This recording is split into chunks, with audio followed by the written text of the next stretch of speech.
Hello viewers, Mami Mapao gi ngasigi humpuga tarani thoirak shiba episode sida me ing tabiri ba khwai pumna makpu ikok nona khurumjari.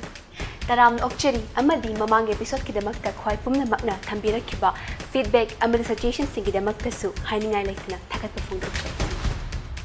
Ngasigi oina kari karma pau singna leichel oina semjeri bagi haibadu thamchige. Ahan oina thamjari ba mapau asi Mami Thawan gi lipun wari haina minthonba khongchet amagi mapau ni. Ani shubana thamjari laptop kro haina minthonba music video gi mapau.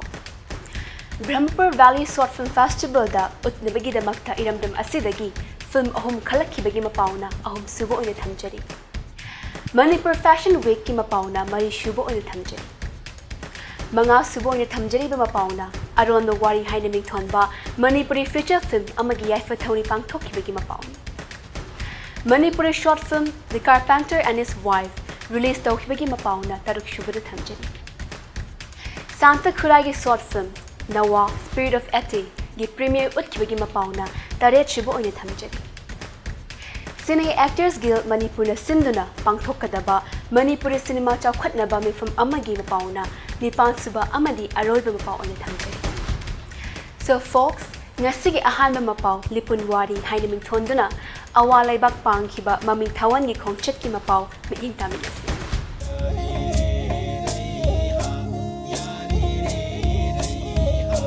Mami Thawan Foundation ki thausil makhada tongan pandam kaya loinaba lipun wari haina minthonba awa khongchet tha sigeu ki batang mapanda Imphal gi Kangla sanathong dagi Manipur gi titular king oibiriba leshem sana jawbana lamthakre. Chaliba aikoigi team asi khongchet asi yamna aikoigi good mission haiba tare aikoigi haugraba aikoigi hana leiba ani gi marakta leidarakpa adu hauji so mu aikoigi is policy na singba lakpa sida kharaga hena hana gi mari du degi hena chesanba nungsinaba urangnaba adugumba khongchet amani adugumba pham aduda so ekona tongan ba aikoigi activities mayam ama sana khonabagi adu interaction tawbagi cultural program mayam utbagi aduga makhoi rongi leiramba akoigi tongan ba makoigi culture gi oiba sana khonobagi oiba pot mayam ama so ekona yengba phangada uba phangada akoigi su utkada aduna sigumba akoigi khongchada si yamna nungaiba tek ta kaida ba khongchada ama oibira o haidana igi makai dagi su lai khurumjari Numit mapani yoy khongchet asida nupi tara yauna film gamari lena besin tha sing pang liba punamiyo yangkhai mari na saruk yari South Asia gi lebak sing fauna ba maroi ba chawba lambi ba oidiba Indo Myanmar lambi bu drug free zone ohen ba haiba pandam loineri ba khongchet asina awa lebak ta iramdam asigi nat ki oiba so sing utlugadori masigi sumathakta mandle amade saigang region da football exhibition matching sana ba haiba sisu khongchet asigi pandam oiri Masi koi Kangla degi koi lamthaga doriba khongchet asi Mami Thawan gi awa khongchet lipun wari haina kawi aduga masigi maroiba pandam di Manipur gi nungsiraba koi gi paujelama masi Myanmar da khundariba maitai koi gi chilnau sing punamakta koi gi message pirubani ada tawdoriba koi gi thoromgi saruk singda maroina ada koi gi cultural program sing aduga football match ani masu sanajagani marona Mami Thawan Foundation gi member singi marakta koigi Manipur gi tongan ba lam dagi film dagi aduga business dagi aduga tongan ba koigi technical line lom dagi punjalaga semjaba foundation sida koina ada program ulubada Manipur gi sagnai raba film gi actor aduga singer aduga internationally acclaimed oiba koigi mangka folk singer mayam sina koi tongan ba different form of art ada ulugani aduga loina na koigi ada khundariba koigi kano sing koigi maitai chinau sing unaduna wanungai wari sarugani Hena pukning lum libadi awa lebak lamdam tamna khunda khraba igi mari singi khongul liduna hen achet mari sagat paiba khongchet asigi wakhalol lasini khongchet asida iramdam asigi saknai raba mamiroi sadananda tonthoi deni sori somana chingma kaya amade folk singer mankasu sarugyari lapthokna khiba manba mari sing ase amukhana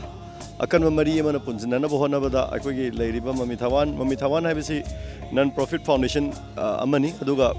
masida yauri basi film fraternity gi mayam yaure aduga tongan ba field leiba chilinau sing mayam yauraga akoina ando masigi karigumba khara tawnana bohona bada akoi international kainoda level da Myanmar gi sina ahanba igi khongul liba adugumba gi wakhalona pangthokpani awada leiba akhoi meitai furup sing leiba singduga akhoi ga mari chesan anabani akhoi cultural exchange amakhagni akhoi mut khidawraba akhoi gi culture adagi akhoi gi furup sing adu akhoi hingi ko akhoi makoi ada leidi akhoi sida leidi akhoi meitai ne haibasi amtang unite oina hai tare punsan anabagi damakta akhoi chachaba khungchatni aingonda yamna nungaiba makak feel tawe haibadi tamna leikhrasu aigi hakchang amakak thawai makak mafamduda su leiri ko haidana फाव feeling makeup फाउजे अखोई इरई चादी ओरगा अखोई मिरम दा लाइख्रबा सिंगे Moina हिंगिबा मोइ महिंग मोइगी lifestyle मोइ lonely Matang दा कमाइना तौरी हाइबसु खर मखैदी खंगबंग अमनी अदुगा अखोइगी मरोइना Burma लेवा का अखोइगा होय अखोई खुंगससिना हेक्ता अकनबा मरी चेलनी हाइबदी नते अदुतारसु खर मखैदी ngamjagadra haibegi thajabada ngasi khongchat se aisu yaujabani handaki journey se asuki matik mamal yam lai na khalle aduga aigi isagi personally oina su aigi ahan ba journey oi doine mandale Myanmar chatpase aduna hena phaba adagi tungda hena nungsinabagi mari puraknaba soidana hona jage aduga tungda su hena tawbang amnaba mayam ama tawjaramge na khalle अंदर की खोंगचत सिगे ओइना mainly आइना चटपसे performer ओइना चटपने फोक performer ओइना दुगा आदा performance अनि तौरुनी दुगा ngamagadi kind of cultural exchange tawba ngamra hainasu try tawjarake na khale khoi imari hai tare awada laikhiba maitei chinau singa wari sanadana pumen paumena dana khoigi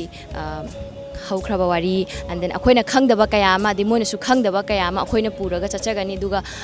akoina khangningba mayam amasu khangba phangni na khanjai adudai duda akoigi ngasigi mami thawan gi chairman oriba darami na sugumba idea ma pukhalaga akoigi hena culture gi adegi tradition adegi akoigi mari da su hena chashan naba akoigi lokhalaiba thorang sisu yamna thaganingai oi asigumba kano se program hai tare segumba se khar toina simbiragadi akhoi maitai macha lapna lekhiba mayam su akhoi ge hena naksinaraga hena nungsinaba su hengarakani lapna machui takraba akhoi gi i makhoi sing unarugani khamda thamoida tasena adugi mati puning da yamna nungaiba aduga puning yamna nungonba masu phawi to chalaga soidna makhoi ge wari sarugani thengnarugani unarugani akhoi gi ina soina takhro mafamduda akhoni yauruni khanbada ngasi khongchatse soidamaki mai pakpa apapa khongchat masu taibong siam puna pina bi boisunu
Mami Thawana paikhatpiriba thorang asigidamakta thagachari. Asoi ingam yaudana mai pakpagi wari kayaga loinana halakpa oisanu haina thamjage. Innocent Eyes ki music video Laptop Crow acoustic version release tawhibagi Mapao asi amuk miingta.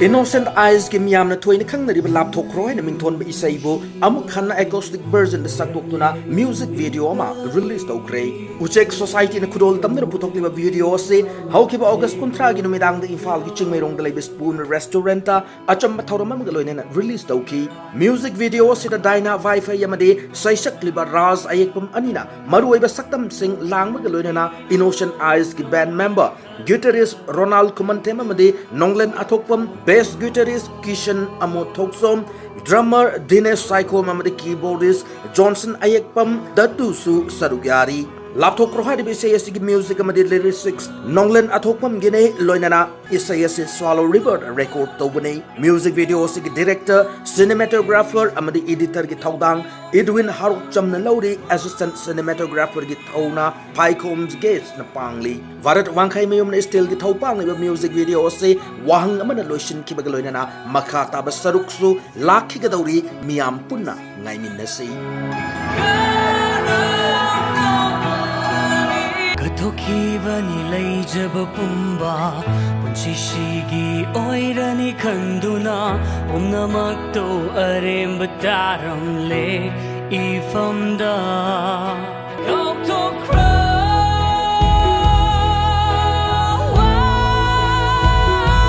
Laptop Crow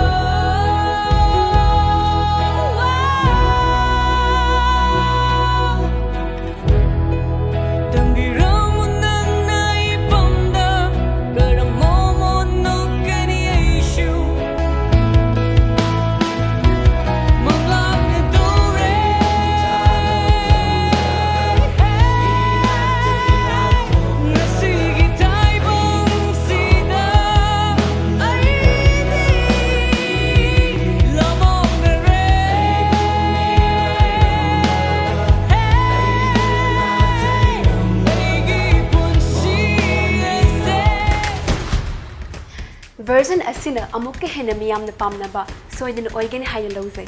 Great work makata basaruksu hena mapungfana uthokpangambo oipi.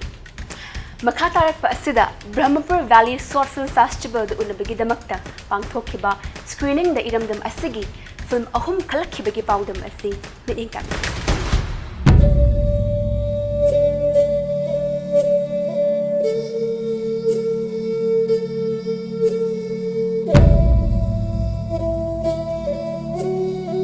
Taretlak suba Brahmaputra Valley Short Film Festival 2019 da utnar na bagidamak short film taramanga khangatpada iramdam Manipur ki short film ahum yaurakre lemzaninga yoreba festival asida utnar na bagidamak kalakrava film sing adude Rakesh Moirang Themgi Pe The Umbrella Subhas Ilangmamgi Love Overcomes Evil amade Tokchom Zimigi Time Bomni Festival as lakliba September 13 tagi 18 fawa Guwahati gi Pragyoti ITA Center da pangthokadauri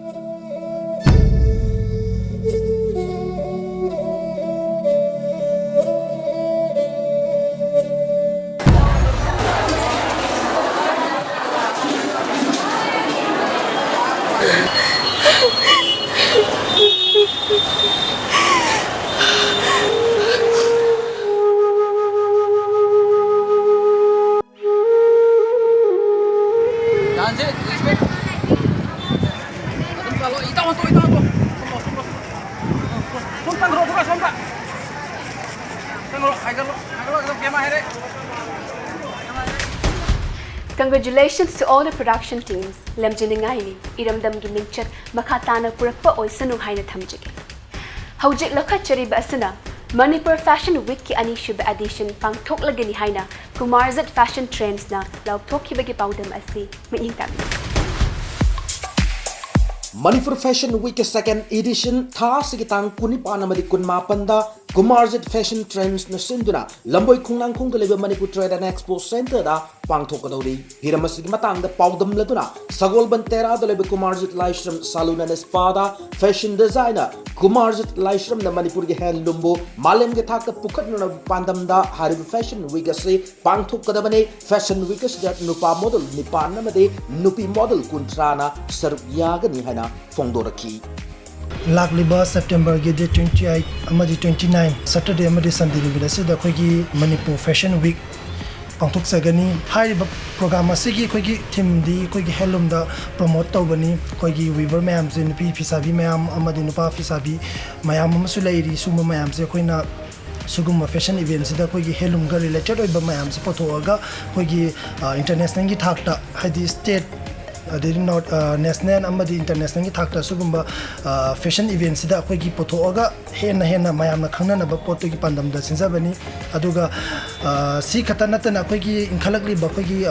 youth Singh हाइतारे अखोगी model सिंग सु मोगी platform पीबीबा Moina अखोगी सुगुम event सिदा अखोइना मोगी सु Chowna मफम महापी अदुगा event सिदा अखोगी अखोगी हौजिक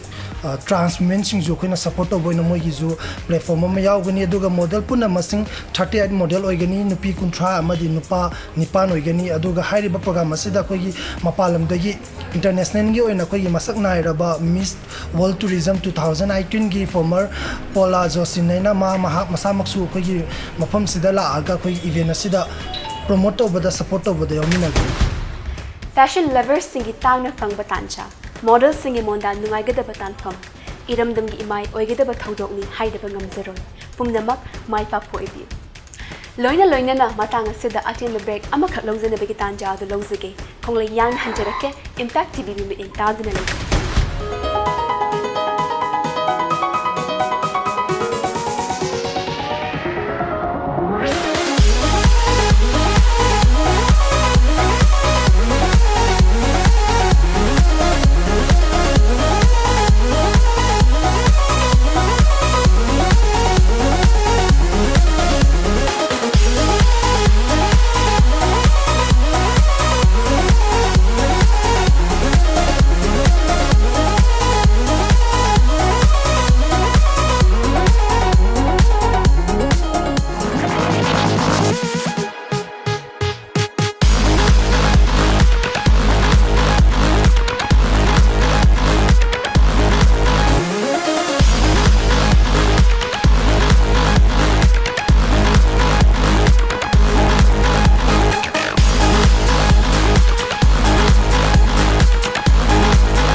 Welcome back adom nim ing tabiriba asi impact TV de sandok cheriba Mami Mapao gi humpuga tarani thoirak shuba episode ni break matunga sida pumna makidamakta puzaratliba aron the wari haina mingthonba Manipuri feature film ama puthokna bagi damakta yaifa thoni Mami khongho pangthokki bagi pawdam asi mi ing tabiri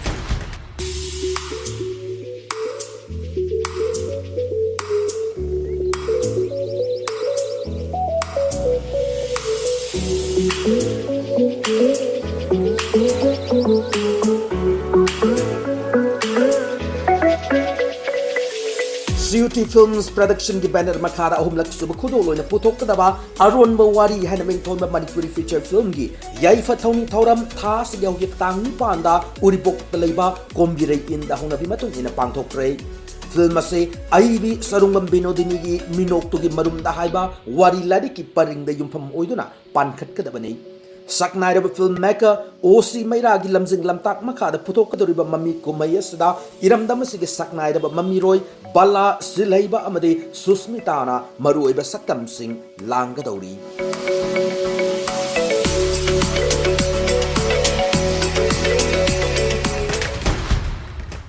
Production team ne khunai asida loksing oiba yaba pawta kayaga loinena film asibu khongle yangna puthok piraktuna miyamgi thawal pangbiyu haina thansari Hojik amuk Manipuri short film The Carpenter and His Wife released tawkibagi pawdam asi bi ingtami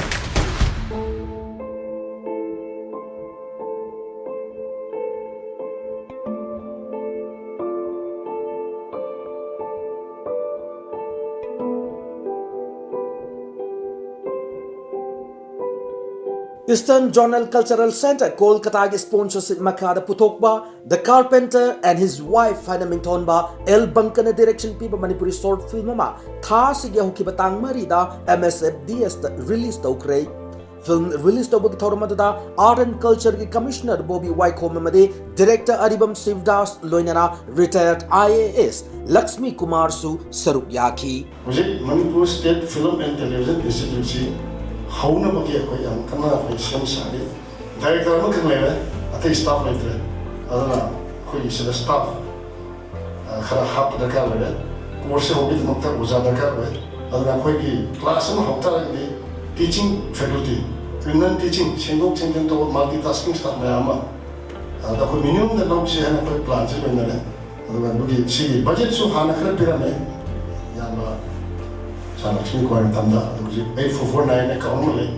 manuda park to na hai manu khoi lopum rogana le ade class to bai se mu khulai dakar hoye it is not only the classrooms teachers non-teachers classroom as well as equipments si sulo no we kana hona jare adana masima ka horgadi ai kana da film da koi si hena thakat laga koi chappa namni hai gai thajam sule masima yam thona hona ba ma koi Minister itu pada tanah koi siam sana je.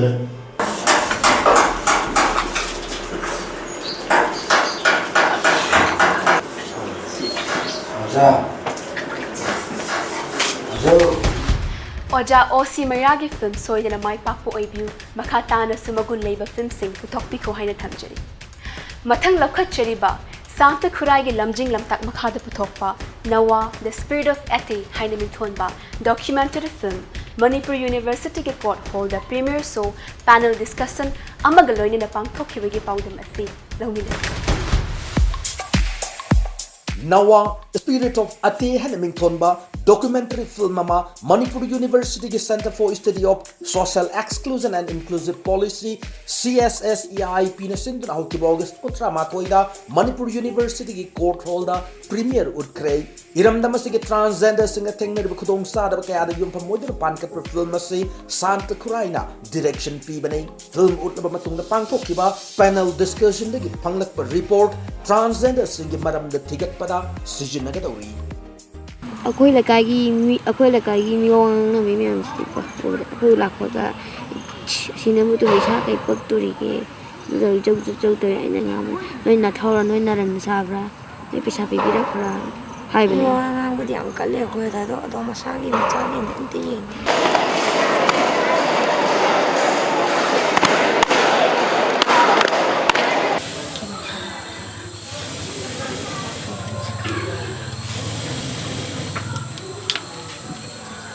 Aigi angang je mangani je ahando lairi college ka bagi kano tau kara narum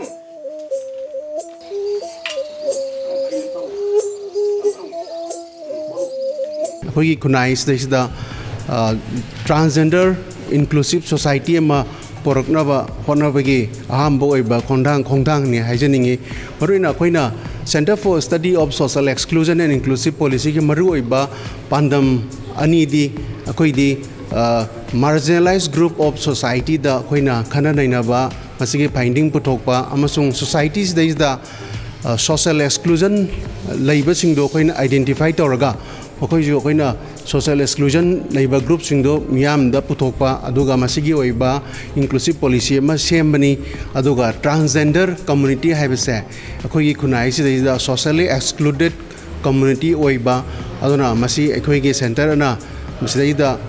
research to bose akoi gi di priority area mani transgender haiba population is the makoi ji hiram kudi makta sotha duna leiba social status da orju makoi ji sotha rang leiba employment da orju handaba aduga makoi gi education da orga su makoi ji yam sotha na leiba adugumba community amani adubu makoi se makoi gi they are integral part of our society aduna they should be included into the mainstream haiba wafam zeida thammaga aikoina masigi program je law company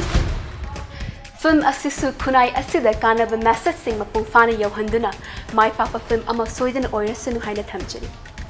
Haujik ngasigi aroiba mapao oina lokha chariba Cine Actors Guild Manipur na mapung oiba thaudang lobiduna chatliba tha asigi taramari amadi taramanga da Manipuri cinema chakhat hanbegi matangda mifam pangthokadawi haiba pawdam asi langmu Manipuri cinema ge hausi ko de phibam ni matang na kup na nei duna Manipuri cinema bu karam na sakal hangada ge hai bahiram da limit ni gi oiba khana ne ne bi thauram mama Cine Actors Guild Manipur na singra pangthok kadawri khas ge okhi batang ni panda Manipur Press Club ta hiram masjid matang da pawdam la duna pangthok kadaru be thauram masjid convener Catherine Mayum Tes Kishorna September taramari amadi taramanga da pangthok kadaru be khana nei ne bi thauram masjid da film forum yauna forum masjid makha da leiriba Guild sing amadi association sing saru yaga ni amadi United Cinema Exhibitors Association su saru yaduna tongan topic taramari da paper presentation pigani loinana paper presentation lore ba tungna wang pawng to bi tanja piduna hausi ko ba Manipuri cinema gi matang na kupna khana bi tangkak su thauram masjid manung chana yauri hana fongdoki Actors Guild Directors Guild ada Cinematographer Guild Editors Guild ina tongan ba film forum makata punna Guild Association taragani thoile mase makoi gi Guild gi represent toroga CSE ira kadoini mase amta mamang na tawkidri aduga atopa film forum da yaudaba United Cinema Exhibitors Association ina amasule hall sing sigi masina su makoi hall na kari thengnaba hall na kari pagat lagadi kari phena film pagat pa yaga da habisida moju paper ma padi gadori present tawgadori sumai tawdana punna akoi present tawgadori ba paper ji taraga marini masi ahan first day da 14 September yana ba second Saturday no min hobasi dai khoina pung mapan dagi haujagador the formal function oina inaugural function haidana discourse gi amalai maduda pabung syam sarmana chief guest oi biraga akhoi gi film forum gi chairman tamu mongol jauna guest of honor ahan bo bigani aduga sibda sarma director arts and culture na guest of honor oi bigani ani suba adugi mathangda akhoi gi election birba president na senators gilgi tilokendra na thorum du sai to bigadabani sumai to yam atien basida loi khama matungda akhoi na maduda masak na mio sing thanabai laishram na Manipur film amsung Manipuri kunai haibisida matek amangang bigani Cine Actor Guild Manipur na lawbiriba thaudang asina iramdam asidagi puthokadoriba film sing hena mai papa rom da soyana maki changsinba oirasanu haina thamjige. And that's all we have for you in this episode. We will be back with more entertainment news at the next episode. And you guys, never forget to subscribe our channel on YouTube and also to leave your feedback on the comment box. Keep watching Impact TV. Have a great time. Bye.